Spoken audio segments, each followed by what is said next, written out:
In this video, I'm going to show you how to properly use a putty knife so your wall repairs and painting prep come out looking smooth and professional every single time. Alright, so first off, when you grab your putty knife, make sure it's the right size for the job.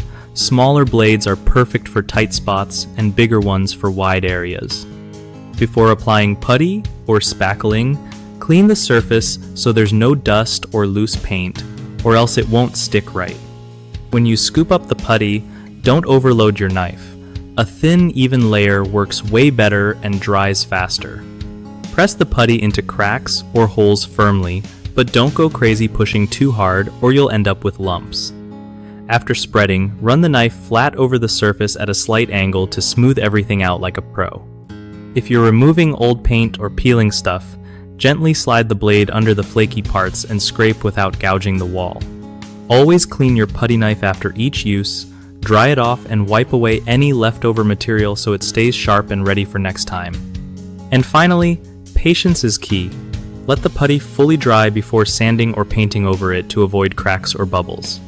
One of the biggest mistakes I see with putty knife use is slapping on thick layers of spackle, thinking it'll save time, but that just means longer drying and more sanding later. Another common issue is not cleaning the surface first, which makes the patch peel off eventually, so don't skip that step.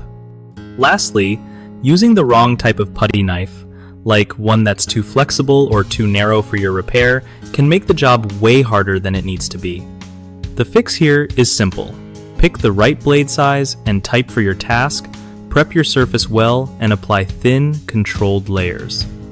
BigHomeProjects.com is a great spot if you're looking to connect with trusted local contractors who know their way around home repairs like these. Plus, if you're a contractor yourself, it's a solid platform to find new clients who need help with projects big or small.